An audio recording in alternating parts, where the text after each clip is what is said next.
என் பெயர் ஆதிலக்ஷ்மி. என் கணவர் வெளிநாடு செல்லும்போது அவரது 17 வயது சகோதரியான தீபாவின் பொறுப்பை என்னிடம் ஒப்படைத்து சென்றார். ஆனால் நான் அவளை ஒரு ஏழை வயதான மனிதருக்கு விரைவாக திருமணம் செய்துவிட்டு என் கணவரிடம், உங்கள் சகோதரிக்கு ஒரு பணக்கார குடும்பத்தில் திருமணம் செய்துவிட்டேன் என்று போய் சொன்னேன். அதை கேட்டு அவர் மிகவும் மகிழ்ச்சி அடைந்தார். பின்னர் என் கணவர் திரும்பி வருகிறார் என்று தெரிந்ததும் நான் வேலைக்காரர்களிடம், என் நாத்தனார் இன்று இந்த வீட்டிற்குள் வரவே கூடாது, அவள் கிழிந்த ஆடைகளில் வந்து என்னை அவமானப்படுத்த நான் விரும்பவில்லை என்று கண்டிப்பாக சொல்லிவிட்டேன். அன்று இரவு கணவர் வீடு திரும்பிய போது, உனக்காக ஒரு சிறப்பு பரிசு கொண்டு வந்திருக்கிறேன் என்றார். நான் மகிழ்ச்சியால் பரவசமடைந்தேன். ஆனால் பரிசு பெட்டியை திறந்தபோது நான் அலறிவிட்டேன். பயத்தில் ஓட ஆரம்பித்தேன். ஆனால் அவர் என்னை பார்த்தார். அந்த பார்வை பல வருடங்களாக எனது உலகமாக இருந்த அந்த பார்வை. அன்று அவர் கண்களில் ஒரே ஒரு கேள்வி மட்டும் தெரிந்தது. அவரது சிறிய சகோதரி, அந்த பெண்ணை என் கணவர், அவள் தன் பெற்றோரை இழந்த பிறகு தாயாகவும் தந்தையாகவும் வளர்த்தார். அவர் அவளை சுட்டிக்காட்டி, இது உன்னிடம் உள்ள என் உயிர் போல. நான் இல்லாத நாட்களில் இனிமேல் நீதான் இதன் அப்பா அம்மா, இதை பார்த்துக்கொள் என்றார். நானும் ஆம் என்றேன். அவர் நான் உண்மையிலேயே தீபாவை கண்ணால் காப்பாற்றுவேன் என்று நம்பினார். ஆனால் என் மனதில் வேறு எண்ணங்கள் நிறைந்திருந்தன. கணவர் சென்ற பிறகு வீடு சில நாட்கள் சுமையாக இருந்தது. தீபா அமைதியாக சமையலறையில் என்னுடன் நடமாடினாள். சில நேரங்களில் கேள்விகள் கேட்டாள். சில நேரங்களில் உதவ முயன்றாள். முதலில் நான் பொறுமையாக இருந்தேன். பிறகு அவள் எனக்கு சுமையாகிவிட்டாள். ஒரு நாள் வீட்டில் என் அண்ணனிடமிருந்து ஃபோன் வந்தால் என்னை அழையுங்கள், நான் அவரிடம் படிப்பை பற்றி கேட்க வேண்டும் என்றாள். அவளின் எளிமையான வார்த்தைகளில் எனக்கு சிரிப்பு வந்தது. நான் கூறினேன், நீ இன்னும் சிறியவள், முதலில் வீட்டு வேலைகளை கற்றுக்கொள், படிப்பை பற்றி பிறகு பார்த்து கொள்ளலாம் என்றேன். அவளது கண்களில் மௌன கேள்விகள் மிதந்தன. நான் அவற்றை புறக்கணித்து விட்டேன். முதல் முறையாக அவளுக்கு உணவு கொடுக்க மறுத்தேன். மேசையில் எல்லோருக்கும் சூடான உணவு, ஆனால் தீபாவிற்கு மட்டும் எஞ்சிய பழைய உணவை கொடுத்தேன். வேலைக்காரி சொன்னால், இந்த பெண்ணுக்கு எளிய வாழ்க்கையை பழக்க வேண்டும், அதிகமான பிரியங்கள் செய்தால் நாளைக்கு உங்கள் மேல் ஏறிக்கொள்வாள் என்று கூறினாள். இதை கேட்டு தீபா ஒன்றும் பேசாமல் தலையை குனிந்து கொண்டாள். ஒரு நாள் தீபா தன் மொபைலை எடுத்து, நான் அண்ணனுடன் பேச வேண்டும் என்றாள். நான் மௌனமாக, என்னிடம் கொடு, உன் அண்ணன் மிகவும் பிஸியாக இருக்கிறார், உனக்காக அவர் பேச அவருக்கு நேரமில்லை என்றேன். அன்று இரவே அவரது பழைய மொபைலை உடைத்து எல்லா தொடர்புகளையும் துண்டித்து விட்டேன். சில நாட்களுக்கு பிறகு அவள் பள்ளிக்கு செல்ல விடுங்கள் என்று கெஞ்சினாள்.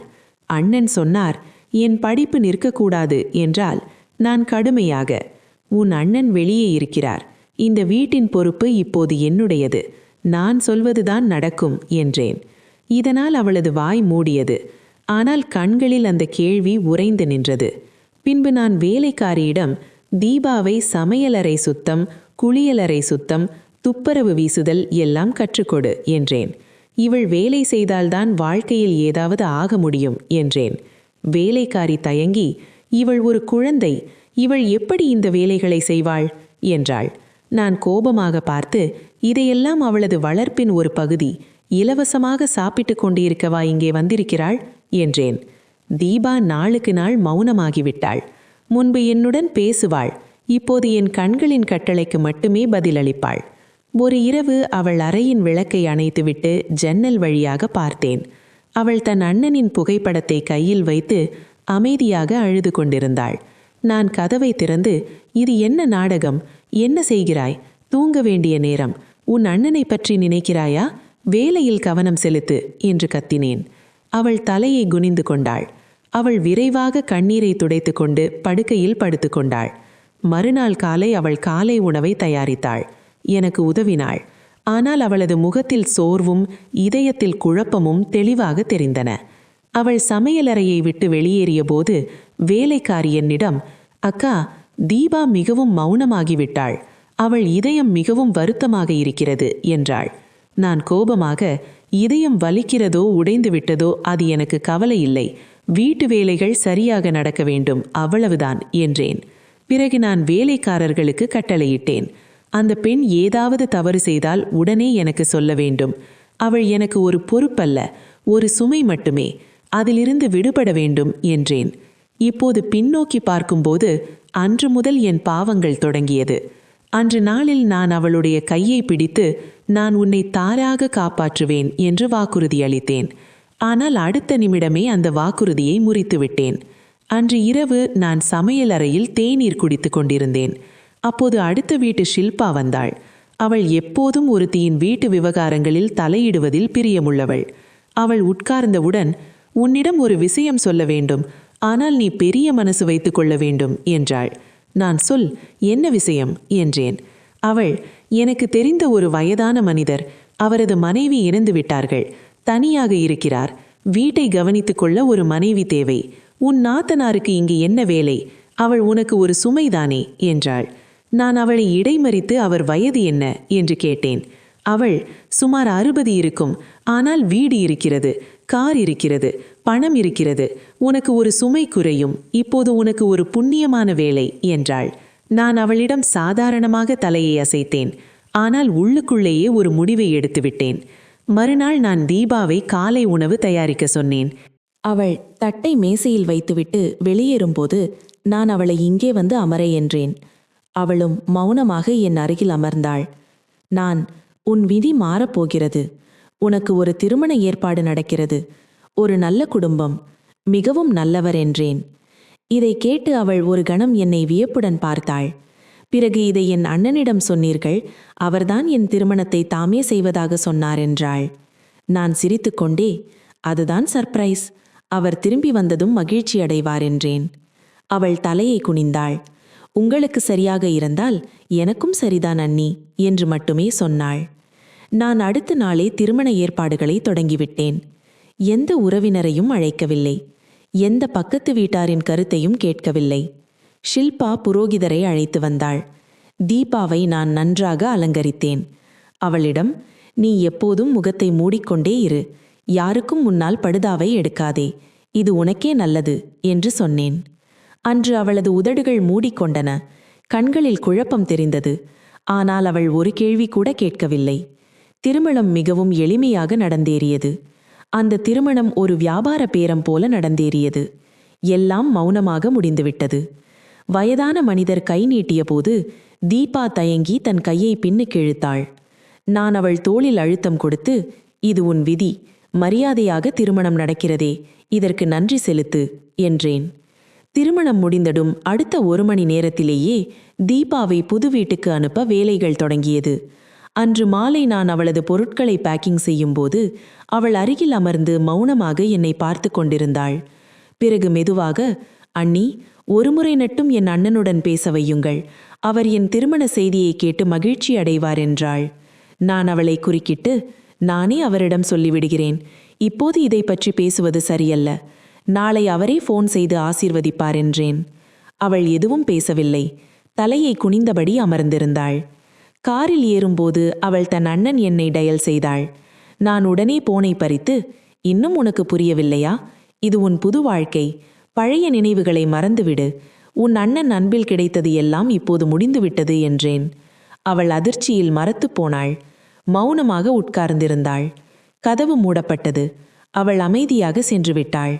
2 நாட்களுக்கு பிறகு அந்த வயதான மனிதரின் மகள் வீடு வந்து, இந்த பெண் இவ்வளவு சிறியவள் என்று சொல்லவில்லையே, அவளுக்கு சமையல் தெரியாது, பேசவும் தெரியாது, என் அப்பாவுக்கு அவளுடன் பேசவே கஷ்டமாக இருக்கிறது என்றாள். நான் சிரித்துக்கொண்டே, ஆரம்பத்தில் எல்லா பெண்களும் இப்படித்தான், படிப்படியாக கற்றுக்கொள்வாள் என்றேன். மனதுக்குள் நான் நினைத்தேன், அங்கேயே சரியாகிவிடட்டும், மீண்டும் திரும்பி வர வேண்டாம், இனி அவள் என் வழியில் இல்லை என்றேன். ஷில்பா கேட்டாள், தீபாவுக்கு எந்த ஆட்சேபனையும் இல்லையா? நான் பெருமையாக, இல்லவே இல்லை, அவள் மிகவும் மகிழ்ச்சியாக இருக்கிறாள், ஏதேனும் நடந்தாலும் எனக்கென்ன, என் பொறுப்பு முடிந்துவிட்டதே என்றேன். மறுநாள் என் கணவர் சேதுவுக்கு ஃபோன் செய்து, உங்கள் சகோதரிக்கு ஒரு நல்ல வரன் வந்தது, நான் அவளுக்கு திருமணம் செய்து வைத்துவிட்டேன், மிகவும் நல்ல குடும்பம் என்று பொய் சொன்னேன். அவர் மகிழ்ச்சியாக, என் ஆசீர்வாதம் உன்னுடன் உள்ளது, நான் இல்லாத நேரத்தில் நீ என் சகோதரிக்கு செய்ததற்கு நான் எப்போதும் கடமைப்பட்டிருப்பேன் என்றார். நான் பொய் மூலம் சமாதானம் தேட முயன்றேன். ஆனால் உள்ளே ஒரு அமைதியின்மை. ஏதோ தவறு நடந்துவிட்டது போன்ற உணர்வு. மதியம் வெளிநாட்டு எண்ணிலிருந்து வீடியோ கால் வந்தது. என் இதயம் வேகமாக அடித்துக்கொண்டது. முகத்தில் அமைதியை காட்டினேன், ஆனால் உள்ளே பயம். சேது சிரித்துக்கொண்டு, எப்படி இருக்கிறாய், எல்லாம் சரியாக இருக்கிறதா என்றார். நான் தலையாட்டினேன். பிறகு அவர் உண்மையான கேள்வியை கேட்டார். என் சகோதரி தீபா எப்படி இருக்கிறாள்? அவள் தன் வீட்டில் மகிழ்ச்சியாக இருக்கிறாளா என்றார். நான் ஒரு கணம் மூச்சை அடக்கினேன். பிறகு புன்னகையுடன், ஏன் வீண் கவலைப்படுகிறாய்? அவள் மிகவும் நல்ல இடத்தில் சென்று விட்டாள். மிகவும் பணக்காரர்கள். மரியாதையும் பணமும் எல்லாம் அவர்களிடம் உள்ளது. அவள் தினமும் உங்களுக்காக பிரார்த்தனை செய்கிறாள். உங்களை நினைத்து உங்கள் பெயரை சொல்கிறாள் என்றேன். இதை கேட்டு அவர் திரைக்கு அப்பாலிருந்து கண்களை மூடிக்கொண்டு நீண்ட மூச்சை விட்டார். சரி, இது மிகவும் நல்ல விஷயம் என்று சொன்னார். கால் முடிந்ததும் நான் லேப்டாப்பை திறந்தேன். உண்மையின் ஒவ்வொரு கதவையும் மூடுவதற்காக இப்போது பொய்யை முழுமையாக ஏற்பாடு செய்ய வேண்டிய நேரம் வந்துவிட்டது. பல்வேறு வலைத்தளங்களிலிருந்து பணக்கார குடும்பங்களின் புகைப்படங்களை டவுன்லோட் செய்தேன். ஒருத்தியின் அழகான கல்யாண புகைப்படத்தை எடுத்தேன். இப்படி வேறு ஒருத்தியின் நிறைய படங்களை சேகரித்து இந்த புகைப்படங்களில் என் நாத்தனாரின் முகத்தை எடிட் செய்து பொருத்தினேன். தீபா என்ற பெயரில் ஒரு போலி சோஷியல் மீடியா ப்ரொஃபைலை உருவாக்கினேன். அதில் என் அண்ணனின் கனவுகள் நனவாகிவிட்டன, சமூக பணிக்காக கேடயம் கிடைத்தது போன்ற பதிவுகளை போட்டு அந்த புகைப்படங்களை அப்லோட் செய்தேன். 1 மணி நேரத்தில் முழு போலி வாழ்க்கையும் ஆன்லைனில் தயாராகிவிட்டது. மறுநாள் வீடியோ காலில் அந்த ப்ரொஃபைலை கணவருக்கு காட்டினேன். அவர் புகைப்படத்தை பார்த்து கண்களை விரித்தார். இது என் சகோதரியா என்று கேட்டார். நான் கடுமையாக, ஆம், காலம் மாறிவிட்டது. அவள் தன்னை சரி செய்து கொண்டாள்.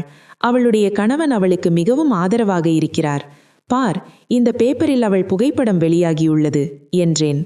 என் கணவர் சேது மிகவும் மகிழ்ச்சியடைந்தார். புகைப்படத்தின் ஸ்கிரீன்ஷாட் எடுத்து சேவ் செய்தார். அதை மாலை சோஷியல் மீடியாவில் புகைப்படத்தை பார்த்து மற்றொரு உறவினர் ஃபோன் செய்தார். நான் என் மகளுக்கும் அவளை போன்ற திருமண வரன்தான் பார்க்க வேண்டும். தீபாவின் கணவரின் பின்னணி என்ன என்று கேட்டார். நான் தைரியமாக சிரித்து பதிலளித்தேன். அவள் மும்பையில் தான் வசிக்கிறார்கள். நல்ல படித்த நல்ல குடும்பத்தை சேர்ந்தவர்கள். அவர்களுக்கு பெரிய வணிகம் உள்ளது. அவள் அங்கே சென்று எல்லாவற்றையும் கவனித்துக் கொள்கிறாள் என்றேன். அதே காலகட்டத்தில் தீபாவின் உண்மையான நிலைமையை பற்றிய எல்லா கதவுகளையும் மூடிவிட்டேன். அவளது பழைய மொபைல் ஏற்கனவே உடைக்கப்பட்டுவிட்டது. அவளிடமிருந்து எப்போதாவது மெசேஜ் வந்தாலும் உடனே நம்பரை பிளாக் செய்து விடுவேன். ஒரு நாள் ஷில்பா வந்து சொன்னாள், கேள்விப்பட்டேன், தீபா இப்போது பேசுவதே இல்லை. வீட்டின் ஒரு மூலையில் உட்கார்ந்திருக்கிறார். சாப்பிடுவதும் இல்லை, பதில் சொல்வதும் இல்லையாம் என்றாள். நான் தலையை அசைத்து சொன்னேன், ஆரம்பத்தில் எல்லா பெண்களும் இப்படித்தான் செய்கிறார்கள். ஒரு 2 அடி வாங்கினால்தான் நிமிர்ந்து நிற்பாள் என்றேன். பின்பு மாலையில் என் கணவர் மீண்டும் ஃபோன் செய்தார்.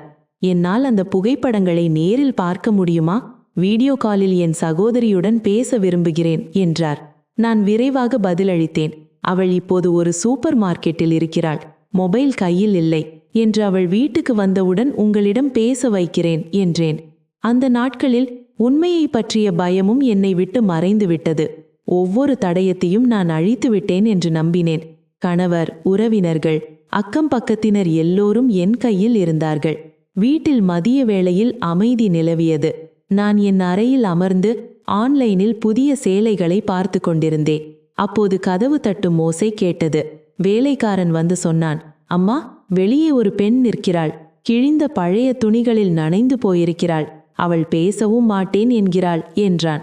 நான் ஆச்சரியத்துடன் கேட்டேன், அவள் பெயர் என்ன? வேலைக்காரன் பதிலளித்தான், தீபா மேடம் மாதிரி தெரிகிறாள், ஆனால் நிச்சயமாக சொல்ல முடியவில்லை என்றான். நான் வெளியே வந்து பார்த்தேன்.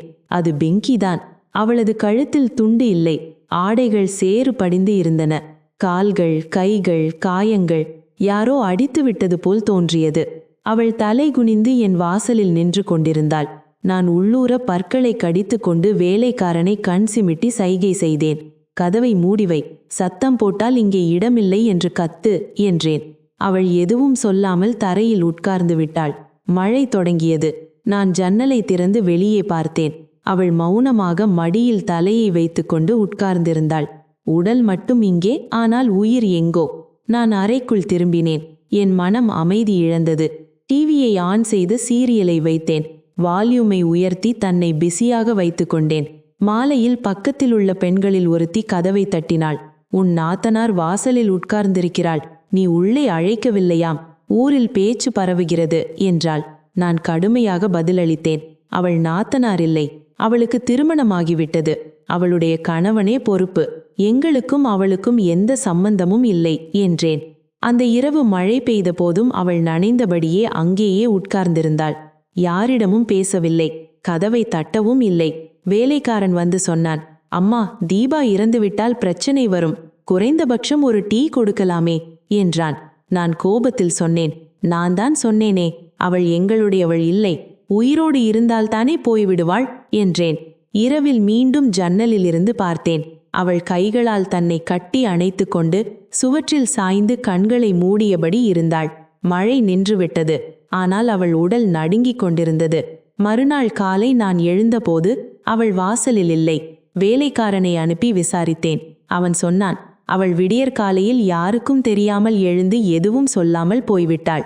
நான் நிம்மதியாக மூச்சை விட்டேன். ஆனால் உடனே அவள் கணவருக்கு கால் செய்தேன். உன் மனைவியை கட்டுப்படுத்து, மீண்டும் இங்கு வந்தால் போலீஸை கூப்பிடுவேன் என்றேன். மதியம் அவளுடைய கணவனே வந்துவிட்டான். வாசலில் வந்து கேட்டான், அவள் இங்கே வந்தாளா? வீட்டிலிருந்து 2 நாட்களாக காணவில்லை, எல்லா பழியும் என்மேல் தோன்றிவிட்டாள் என்றார். நான் கதவுக்கு பின்னால் நின்று கொண்டு சொன்னேன், ஆம், அவள் வந்தாள். 2 நாட்களுக்கு முன் நான் அவளை விரட்டி அடித்தேன். இந்த வீடு அவளுடையது இல்லை. அவளுடைய கணவன் சிறிது நேரம் மௌனமாக இருந்துவிட்டு போய்விட்டான். அதே நாள் மாலை ஷில்பா எனக்கு கால் செய்தாள். உன் நாத்தனார் ஓடி வந்து விட்டாளாம், ஊரெல்லாம் பேச்சு என்றாள். நான் கடுமையாக பதிலளித்தேன். அவள் ஓடவில்லை, நாங்கள்தான் தடுத்து அவள் கணவனிடம் திருப்பி அனுப்பிவிட்டோம் என கூறினேன். அவள் சிரிப்பை அடக்கிக் கொண்டு சொன்னாள், இந்த பெண்கள் தங்கள் இடத்தையும் விதியையும் புரிந்து கொள்வதே இல்லை. சில நாட்களுக்கு பிறகு நான் கடைக்கு சென்றபோது ஒரு வயதான பெண்மணி என்னை தடுத்து கேட்டாள், அக்கா, உங்களுடன் இருந்த அந்த இளம் பெண் எங்கே? மிகவும் நல்லவளாக இருந்தாளே என்று நான் சாதாரணமாக பதிலளித்தேன். கடவுள் அவளது விதியை திறந்து விட்டார். அவள் தன் கணவன் வீட்டில் மிகவும் சந்தோஷமாக இருக்கிறாள். அன்று இரவு படுக்கையில் படுத்தபோது ஜன்னல் வழியாக வெளியே பார்த்தேன். திடீரென ஒரு நினைவு வந்தது. அந்த மழை நாள், அவளின் நனைந்த உடல், இரத்தம் கசிந்த கால்கள், மௌனமாக உட்கார்ந்திருந்த தோற்றம், எல்லாம் ஒரு படம் போல் என் மனதில் ஓடியது. நான் புரண்டு விளக்கை அணைத்துவிட்டு மனதிற்குள் நினைத்தேன், நடக்க வேண்டியது நடந்துவிட்டது. அவளே வாழ்க்கையை விட்டு தோற்றுவிட்டாள். நான் வெறும் கதவை மூடினேன். இரவு 2 மணிக்கு எனது மொபைல் அலறியது. தூக்கத்தில் இருந்தேன். ஆனால் இந்த நேரத்தில் அழைப்பு வருவது பயமூட்டியது.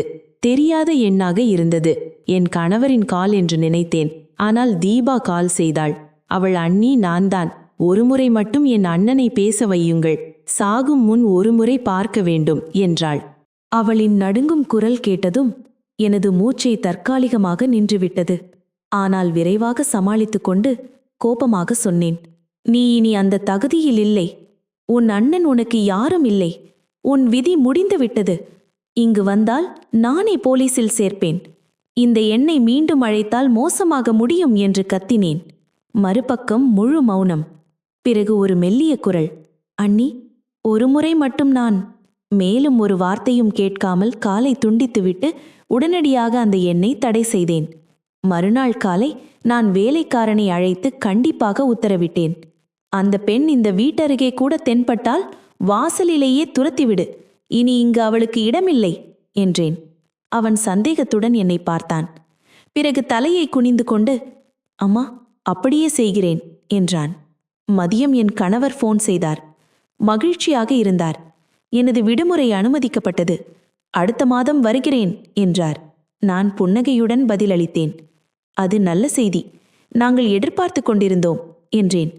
திடீரென அவர் மீண்டும் கேட்டார், ஏன் என் சகோதரியை என்னிடம் பேச வைக்கவில்லை? அவள் எனக்கு கூட போன் செய்யவில்லையே என்றார். நான் உடனடியாக ஒரு பொய்யை சொல்ல தயாராகிவிட்டேன். அடடா, அவள் மிகவும் பிஸியாக இருக்கிறாள். சில நேரம் சூப்பர் மார்க்கெட்டில், சில நேரம் கணவனுடன், எப்போதாவது எனக்கு நாட்கள் கடந்து மெசேஜ் அனுப்புவாள். நீ வந்தால் எல்லாவற்றையும் நீயே பார் என்றேன். என்று மட்டுமே சொன்னேன். அதே நாட்களில் ஒரு அறியாத எண்ணிலிருந்து ஒரு மெசேஜ் வந்தது. நான் சாகும் முன் அண்ணனை ஒருமுறை பார்க்க விரும்புகிறேன். நான் அந்த மெசேஜை திறக்கவே இல்லை. டெலீட் செய்துவிட்டேன். பிறகு மொபைலை முழுமையாக அணைத்து அடுத்த நாள் வரை மௌனமாக வைத்திருந்தேன்.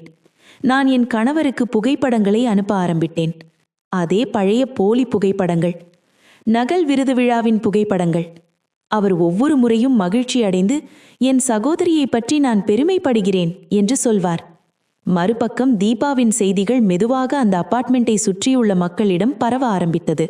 சில்பா சொன்னாள், அவள் குழந்தைகளுக்கு இலவசமாக பாடம் சொல்லிக் கொடுப்பதாக கேள்விப்பட்டேன்.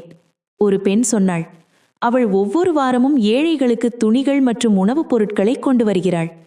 நான் அவளை பேச்சை கேட்டு சிரித்துவிட்டு, இவையெல்லாம் நாடகம், உண்மையில் அவள் இங்கிருந்த கெட்ட பெயரோடு போனவள், இப்போது சமூக பணி என்ற பெயரில் மரியாதை பெற முயற்சிக்கிறார் என்று நினைத்தேன்.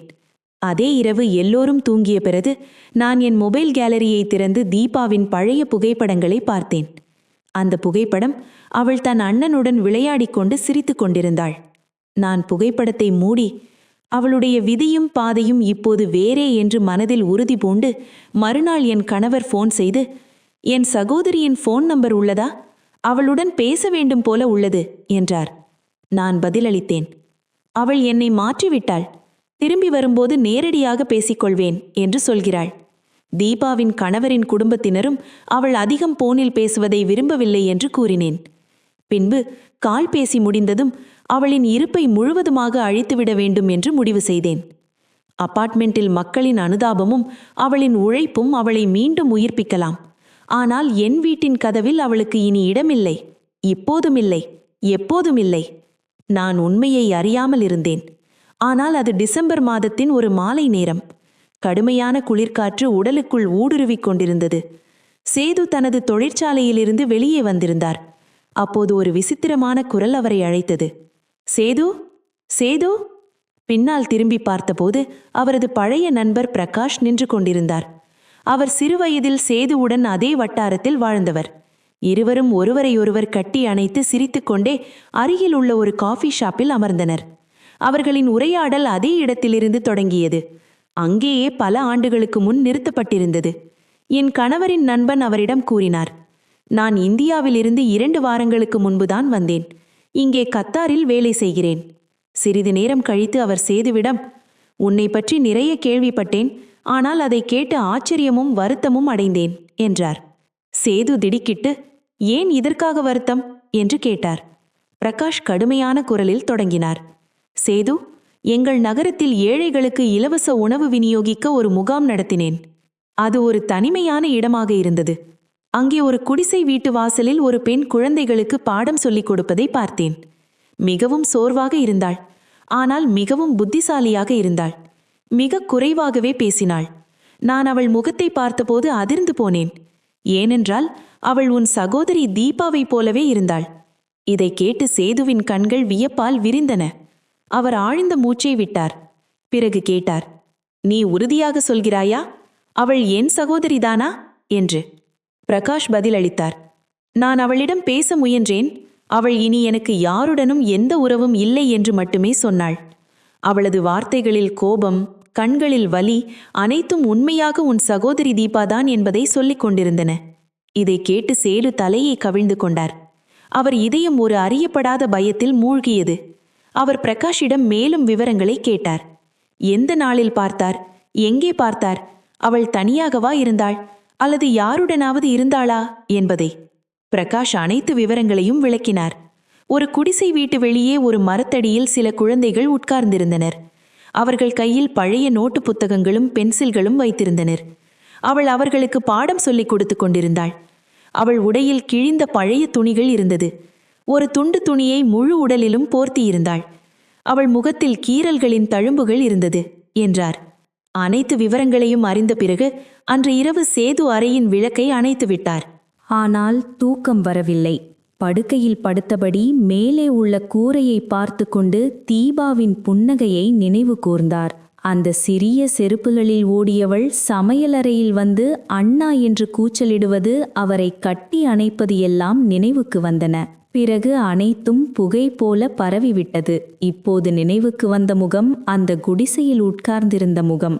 வெளிரிய, காயமடைந்த, மௌனமான முகம். மறுநாள் சேது எனக்கு வீடியோ கால் செய்தார். அவர் முகத்தில் ஒரு போலி புன்னகையை வைத்து, "எப்படி இருக்கிறாய்? எல்லாம் சரிதானே?" என்று கேட்டார். நான் சாதாரணமாக மகிழ்ச்சியாக, "ஆம், எல்லாம் நன்றாக இருக்கிறது. நீங்கள் உங்கள் வேலையில் கவனம் செலுத்துங்கள்" என்று பதிலளித்தேன். சிறிது நேரம் கழித்து சேது கேட்டார், "உண்மையாக சொல், தீபா எங்கே?" அவர் கேட்ட கேள்வியை கேட்டதும் திடீரென என் கண்களில் பதற்றம் தெரிந்தது. உடனே முகத்தில் புன்னகையை வைத்து, "என்னவோ இவ்வளவு கடுமையாக ஏன் பேசுகிறீர்கள்? அவள் நன்றாக இருக்கிறாள். நீங்களே வந்து பார்த்து விடுங்கள். அவள் இப்போது சமூக பணியில் ஈடுபட்டிருக்கிறாள். கணவனுடன் சந்தோஷமாக இருக்கிறாள். பெரிய மனிதர்களுடன் பழகுகிறாள். உங்கள் சகோதரியின் வெற்றியை பார்த்தால் ஆச்சரியப்படுவீர்கள்" என்றேன். சேது சிறிது நேரம் மௌனமாக இருந்துவிட்டு, "ஆச்சரியப்படுவேனா? நீ சொல்வது எல்லாம் உண்மையாக இருந்தால்தான்" என்றார். நான் விரைவாக விஷயத்தை மாற்ற முயன்றேன். "சரி, இதை விட்டுவிடுங்கள். நீங்கள் எப்போது திரும்பி வருகிறீர்கள்?" என்று கேட்டேன். சேது மெதுவாக, "வேலை விரைவில் முடிந்துவிடும். எல்லாவற்றையும் நேரில் பார்க்க வேண்டும் போல் உள்ளதே" என்றார். அதே நாளில் என் கணவர் பிரகாஷுக்கு மீண்டும் ஃபோன் செய்து, "நீங்கள் கொடுத்த முகவரியில் புகைப்படம் எடுத்து அந்த இடத்தின் சான்று எனக்கு வேண்டும்" என்று கூறினார். பிரகாஷின் நண்பர் அடுத்த நாளே அந்த இடத்திற்கு சென்றார். அங்கே பிரகாஷ் ஒருவர் மூலம் அங்கு சென்று பார்த்தார். அதே மரம், அதே குடிசை. தீபாவும் இருந்தாள். பிரகாஷின் நண்பன் மூலம் எடுத்த புகைப்படங்கள் அனுப்பப்பட்டன. பிறகு பிரகாஷ் அந்த புகைப்படங்களை லோகேஷுடன் சேதுவுக்கு அனுப்பினான். சேது புகைப்படங்களை நீண்ட நேரம் பார்த்தார். மொபைலில் சேமித்தார். அவரது இதயம் இன்னும் நம்ப மறுக்கிறது. ஆனால் மனம் ஏதோ மறைக்கப்பட்டுள்ளது என்று சொல்கிறது. அன்றே அவர் கம்பெனியில் விடுப்பு கோரி பயண திட்டம் தயார் செய்ய ஆரம்பித்தார். அவர் மனதில் ஒரே கேள்வி, "என் சகோதரியே நான் நினைக்கும் அந்த பெண்ணா? இல்லை, எனக்கு காட்டப்படுவதுதான் உண்மையா?" அவர் எனக்கு ஃபோன் செய்து கேட்டார், "நான் வந்தால் தீபாவை சந்திக்க முடியுமா?" நான் சிரித்துக்கொண்டே பதிலளித்தேன், "நிச்சயமாக. உங்களுக்காக ஒரு சர்ப்ரைஸ் கூட இருக்கிறது. தீபாவும் அவள் கணவனுடன் உங்களுக்காக ஒரு பரிசு தயார் செய்துள்ளதால் நீங்கள் எல்லாவற்றையும் பார்த்து மகிழ்ச்சி அடைவீர்கள்" என்றேன். சேது ஃபோனை வைத்துவிட்டு ஒரு பட்டியல் தயாரித்தார். அதில் சில கேள்விகள், சந்தேகங்கள் மற்றும் நேரம் நெருங்கி வரும் பதில்கள் இருந்தன. அவர் ஊருக்கு திரும்புவது எல்லாவற்றையும் மாற்றப் போகும் என்பதை நான் அறியவில்லை. அவர் தினமும் தேதியை சொன்னபோது என் இதயம் வேகமாக அடித்து கொண்டது. இரவுகளில் தூக்கம் வரவில்லை. ஆனால் நான் எதையும் வெளிக்காட்டவில்லை. காலையிலேயே வீட்டை சுத்தம் செய்ய ஆரம்பித்தேன். படுக்கை விரிப்புகளை புதுப்பித்தேன். அறையை அலங்கரித்தேன். சமையலறையில் அவருக்கு பிடித்த உணவு தயாராகத் தொடங்கியது. நான் வேலைக்காரர்களை கூப்பிட்டு, "எஜமானர் வருகிறார். எல்லாம் சரியான நேரத்தில் முடிந்திருக்க வேண்டும். எதுவும் பழையதாக தெரியக்கூடாது" என்று உத்தரவிட்டேன். ஆனால் உண்மையில் என் காதுகள் கதவின் மணியோசைக்கு பயந்து கொண்டிருந்தன. பழைய வேலைக்காரனை தனியாக அழைத்து, "தீபா இங்கே வந்தால் உடனே எனக்கு செய்தி அனுப்பு. அவள் உண்மையில் வந்தால் தெருவிலேயே அவளை அவமானப்படுத்தி அனுப்பிவிடு. இது என்னுடைய மரியாதைக்குரிய விஷயம்" என்றேன். அவன் தலையாட்டினான். மாலையில் நான் சமையலறையில் இருந்தபோது வேலைக்காரன் வந்து சொன்னான், "மதியத்தில் ஒரு பெண் தெருவில் நின்று கொண்டிருந்தாள். பழைய ஆடை போட்டிருந்தாள். இந்த வீட்டை பார்த்து கொண்டே நின்றாள். எதுவும் பேசவில்லை." நான் உடனே கூறினேன், "மீண்டும் அவளை தெருவில் பார்த்தால் உடனே விரட்டிவிடு. அவர்கள் மரியாதைக்கு மதிப்பில்லை என்று சொல்." மறுபுறம் தீபா இப்போது ஒரு அபார்ட்மெண்ட்டில் பணிபுரிந்து கொண்டிருந்தாள். அங்கே ஒரு வழக்கறிஞரை சந்தித்தாள். அவர், "நீங்கள் விரும்பினால் உங்களுடன் நடப்பதற்கு சட்டப்படி நடவடிக்கை எடுக்கலாம். உங்களிடம் ஆதாரங்கள் உள்ளனவா?" என்றார்.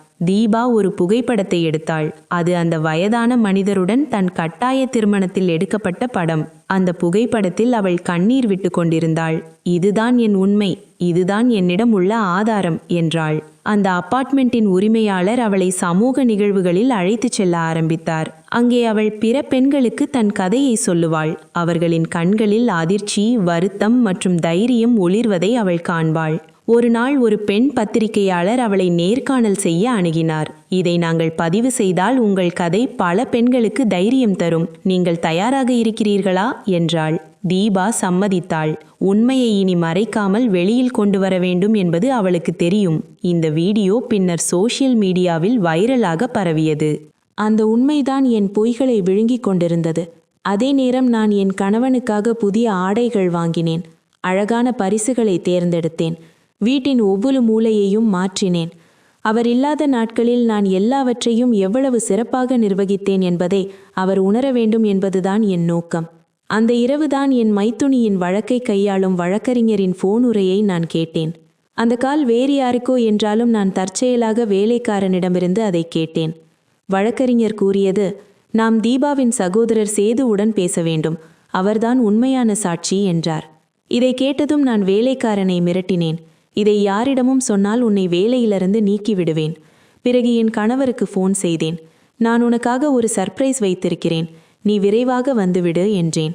அவர் சிரித்துக்கொண்டே பதிலளித்தார், நானே அந்த சர்ப்ரைஸை விரைவில் தெரிந்து கொள்வேன். அவருடைய வார்த்தைகளில் ஏதோ மாற்றம் இருந்தது, எதையோ அறிந்துவிட்டது போல. ஆனால் நான் எதுவும் வெளியே தெரியவிடவில்லை. இதற்கிடையே தீபா தன் அறிக்கையை நீதிமன்றத்தில் சமர்ப்பித்து விட்டாள். அபார்ட்மெண்ட்டில் உள்ளவர்கள் அவருக்கு உதவினர். ஒரு செய்தியாளர் கூட்டம் ஏற்பாடு செய்யப்பட்டது. பத்திரிகையாளர் கேட்டார், உங்கள் சகோதரருக்கு இவையெல்லாம் தெரிந்துவிட்டால்? தீபா பதிலளித்தாள், அவர் கண்களில் ஒருமுறையாவது பார்க்க வேண்டும். அவரது சகோதரி இப்போது என்ன ஆகிவிட்டாள் என்பதை என் வழி அவருக்கு புரிகிறதா இல்லையா என்பதை அறிய விரும்புகிறேன் என்றாள். என்னை பொறுத்தவரை நேரம் வேகமாக ஓடிக்கொண்டிருந்தது. ஒவ்வொரு நிமிடமும் தீபா கதவை தட்டுவாளோ என்ற பயம். நான் இரவில் எல்லா கதவுகளுக்கும் பூட்டு போட்டேன். கேமராக்களின் பதிவுகளை சரிபார்த்தேன். என் கணவருக்கு எதுவும் தெரியாது இருக்க வேண்டும் என்பதுதான் என் முழு முயற்சியும். ஆனால் நெருங்கி வந்தது சேதுவின் திரும்பி வருதல் மட்டுமல்ல, உண்மையின் திரும்பி வருதலும் கூட.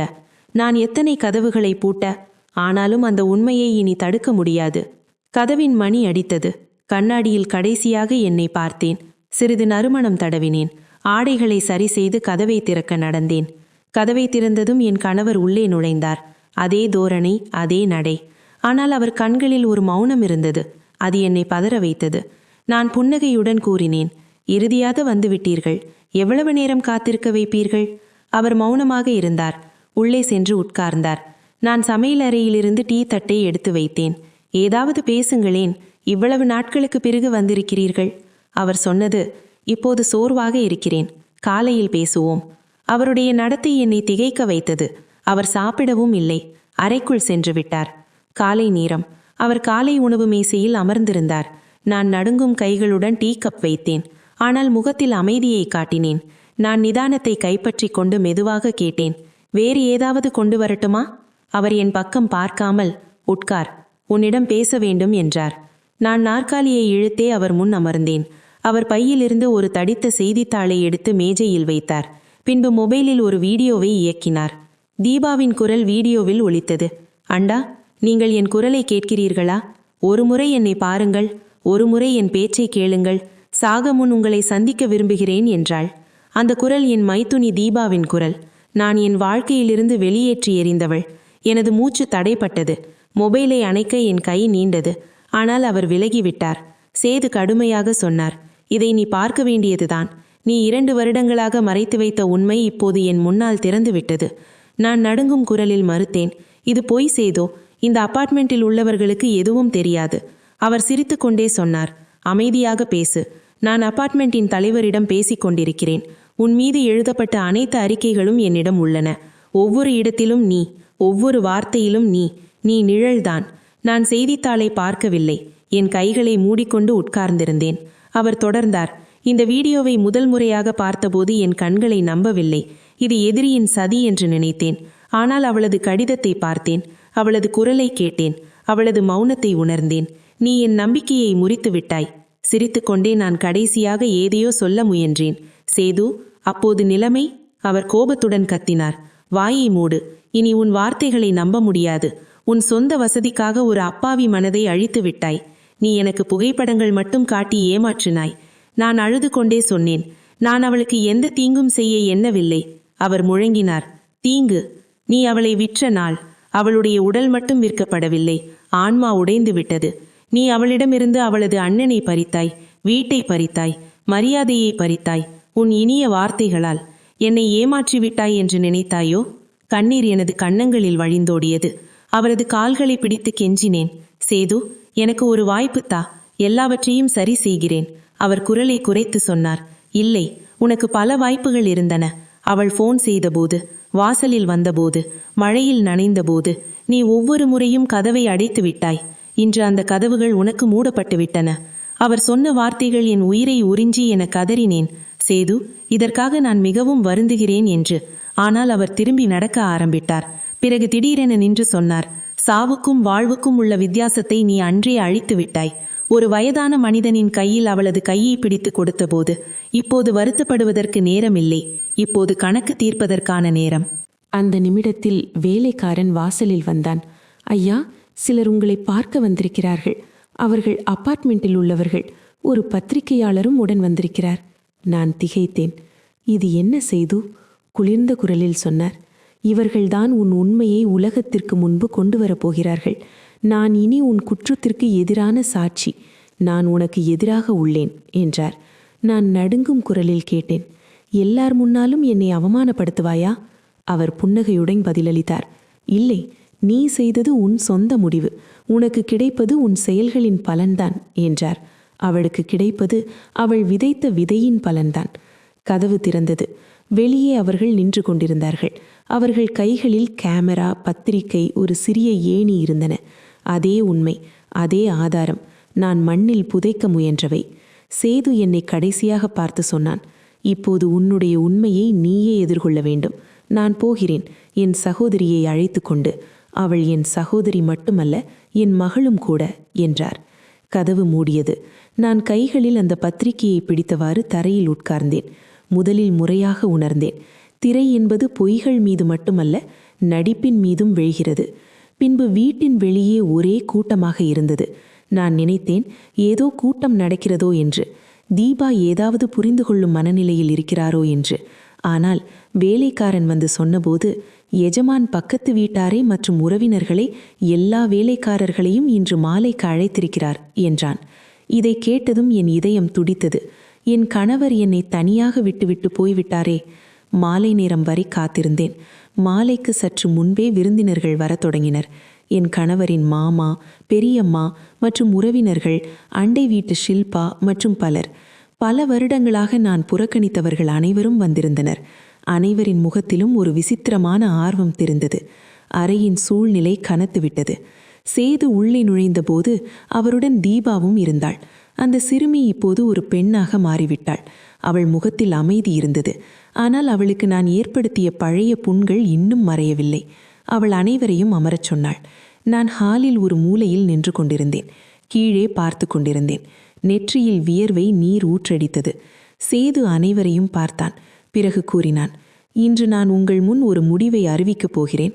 ஆனால் அதற்கு முன் நீங்கள் ஒரு கதையை கேட்க வேண்டும். அவன் திரையில் அந்த வீடியோவை இறக்கினான். அதே கூச்சல்கள், அதே மௌனங்கள், அதே புண்கள். வீடியோ முடிந்ததும் ஹால் முழுவதும் ஒரு நிசப்தம் பரவியது. அண்டை வீட்டு பெண்கள் கூச்சலிட்டனர். கடவுளே, இது தீபாவின் அண்ணியா? சேது கூறினார், ஆம், இவள்தான் என் சகோதரியை நான் ஒப்படைத்த அந்த பெண். இவள்தான் நான் இல்லாத நேரத்தில் அந்த நம்பிக்கையை காட்டி கொடுத்தவள். என் மாமனார் வீட்டு பக்கத்து உறவினர்கள் என்னை அதிர்ச்சியுடன் பார்த்தார்கள். என் மாமா கேட்டார், இது உண்மையா மருமகளே?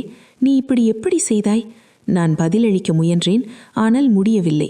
சேது முன்னேறி பத்திரிகையை எல்லாருக்கும் முன்னிலையில் வைத்தான்.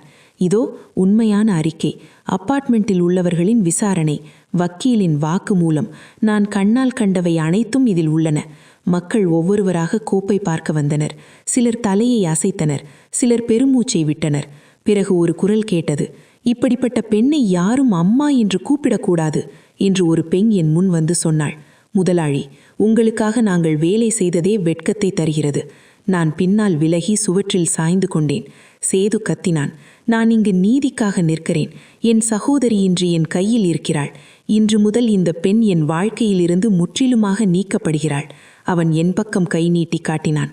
என் நம்பிக்கையை முறித்தவள், என் சகோதரி அப்பாவியை மிதித்தவள், இனி இந்த வீட்டில் இருக்க உரிமையில்லை என்றார். மக்களின் கண்களில் கோபம் தெரிந்தது.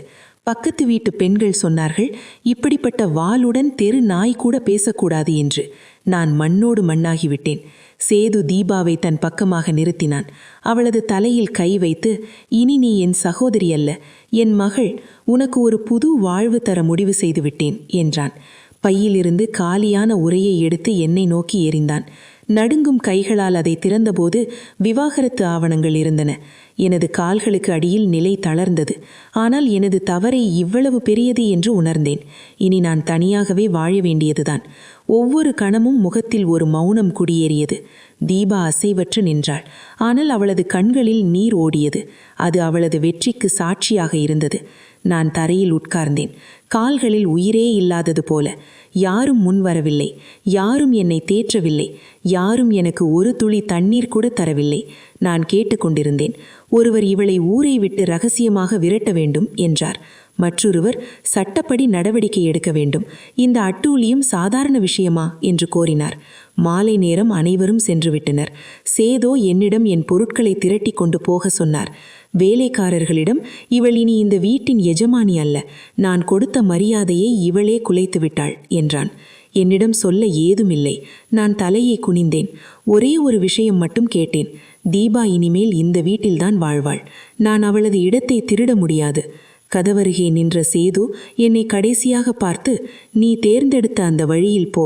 என் வீட்டு கதவுகள் உனக்கு என்றென்றும் மூடப்பட்டு விட்டன என்றான். கதவு மூடியது. நான் எனது புதிய அடையாளத்துடன் வெளியேறினேன். மரியாதை எனும் போர்வையை உரித்தெறிந்து அவமானத்தின் வீதியில் நுழைந்து விட்டேன். அன்று நகரில் ஒரு பெரிய விழா நடந்து கொண்டிருந்தது. அங்கு பல முக்கியமானவர்கள் கூடியிருந்தனர். எல்லோரும் ஒரு நபருக்காக காத்திருந்தனர். சமீபத்தில் செய்திகளில் முன்னிலையில் இருந்த ஒருவர் மேடையில் தீபா நிற்கப் போகிறாள். ஒரு காலத்தில் எந்த கதவின் பின்னால் அவளது குரல் அடக்கப்பட்டு விட்டதோ அதே தீபா. அவர் பெயர் அழைக்கப்பட்ட போது கரகோஷம் எழுந்தது. அவள் மெதுவாக மைக்கிற்கு வந்தாள். முகத்தில் அமைதி, ஆன்மாவில் நம்பிக்கை. மௌனமாக பேசத் தொடங்கினாள். நான் ஒரு நாள் இங்கு நிற்பேன் என்று கனவில் கூட நினைக்கவில்லை. எனக்கு உறவுகள் வலுவழிக்கவில்லை, துரோகம்தான் வலுவழித்தது. என் குரலை அடக்கிய அந்த தருணங்களே இன்று எனது அடையாளமாகிவிட்டன. கூட்டத்தில் அமர்ந்திருந்த ஒரு இளம்பெண்ணின் கண்களில் நீர் துளிர்த்தது. பின்னர் அவள் தீபாவை சந்தித்து, உங்கள் கதை எனக்கு தைரியம் கொடுத்தது. நானும் என் வாழ்க்கையை மீண்டும் கைப்பற்ற விரும்புகிறேன் என்றாள் தீபா. இப்போது அப்பார்ட்மெண்ட்டின் உறுப்பினர் மட்டுமல்ல, ஒரு சின்னமாகிவிட்டாள். தொலைக்காட்சி சேனல்கள் அவளது கதையை மரியாதையுடன் வெளியிட்டன. அவளது வீடியோ வைரலானது. சமூக ஊடகங்களில் தீபாவுக்கு ஆதரவாக பலர் பாராட்டுகள் மற்றும் பிரார்த்தனைகளை பகிர்ந்தனர். ஒரு நாள் ஒரு மூத்த நிகழ்ச்சி தொகுப்பாளர் அவளிடம் கேட்டார், இவ்வளவு பெரிய துரோகத்திற்கு பிறகும் நீங்கள் மன்னிப்பு வழியை ஏன் தேர்ந்தெடுப்பீர்கள்? அவள் மெல்ல சிரித்து சொன்னாள், நான் பதிலடி கொடுத்திருந்தால் மன அமைதி கிடைத்திருக்காது. நான் மன்னித்து விட்டேன். அதுவே என்னை விடுதலை செய்தது. ஒரு வீட்டை இழந்தேன், ஆனால் ஒரு உலகை வென்றுவிட்டேன் என்றாள். ஒரு பள்ளி ஒன்றை தொடங்கினாள். ஒரு சிறிய பள்ளியை தொடங்கி அங்கு கல்வி மட்டுமல்ல, சட்ட உதவிகள் மற்றும் தன்னம்பிக்கை பற்றிய பாடங்களும் கற்பிக்கப்பட்டன. ஒரு நாள் ஒரு தாய் தன் மகளுடன் அவளுடைய அலுவலகத்திற்கு வந்து, என் மகள் உங்களைப் போலவே வளர வேண்டும், அவளுக்கு வாழ்க்கையை புரிந்து கொள்ள உதவுங்கள் என்றாள். இப்படி இருக்க மறுபக்கம் வெளியே சூரியன் மறைந்துவிட்டது. வாடகைக்கு வாங்கிய அந்த சிறிய அறையில் ஒரே ஒரு விளக்கு மங்கலாக ஒளிர்ந்தது. நான் ஜன்னல் அருகே அமர்ந்திருந்தேன். தேநீர் கோப்பை காலியாக இருந்தது. கதவை நோட்டமிட்டேன். யாரும் வரவில்லை. இப்போது என் உலகம் இந்த சிறிய அறைதான். ஒவ்வொரு சுவரும் கடந்த காலத்தின் குரலாக மாறியிருந்தது. நான் வேறு ஒருவரை அழ வைக்க தேர்ந்தெடுத்த தருணங்கள் இப்போது என்னை திட்டின. அருகில் உள்ள அறையில் ஒரு தாய் தன் மகளை கூப்பிட்டாள். மகளே, கதவை மூடு. உடனே என் காதுகளில் ஒலித்தது, அக்கா, ஒரு முறை அண்ணாவை பார்த்து பேச விடுங்கள், ஒரே ஒரு முறை. நான் விரைவாக எழுந்து சுவரோடு சாய்ந்தேன். கைகளால் காதுகளை மூடினேன். கண்களை மூடிக்கொண்டேன். ஆனால் அந்த குரல் நிற்கவே இல்லை. நான் எனக்குள் சொல்லிக்கொண்டேன், இது ஒரு மாயை, எல்லாம் முடிந்துவிட்டது. ஆனால் மனசாட்சி, மனம் மற்றும் இதயம் வேறு கதை சொன்னானே. பலமுறை சேதுவுக்கு ஃபோன் செய்ய நினைத்தேன். ஆனால் அவனோடு பேசுவது இனி சாத்தியமில்லை. அந்த வீடு இல்லை, அந்த உறவு இல்லை, அந்த மரியாதை இல்லை. நாட்கள் ஓடின. யாரும் கதவை தட்டவில்லை. புதிய முகங்கள், புதிய குரல்கள். பழைய பாவங்களை யாரும் அறியாது. ஆனால் என் ஆத்மாவில் அனைத்தும் உயிரோடு இருந்தன. இப்போது என்னை யாரும் தேடி வரப்போவதில்லை என்பது எனக்கு புரிந்துவிட்டது. இனி திறக்கப்படும் கதவு கடைசியாகத்தான் இருக்கும். பகல் ஒளி கூட இப்போது கண்களை குத்தியது. இரவுகள் காணப்படாத கண்களின் காரணமாகிவிட்டன. இப்படி எல்லாவற்றையும் சொந்தமாக்கிக் கொண்டும் ஒன்றும் புரியாத அந்த பெண் இறுதியாக ஒரு அறையில் சிறைப்பட்டு தன் குரல்களுடன் அடக்கம் செய்யப்பட்டாள். இத்துடன் இந்த கதை முடிந்தது. கதை பிடித்திருந்தால் மறக்காமல் லைக் செய்து சப்ஸ்கிரைப் செய்து கொள்ளவும். நன்றி.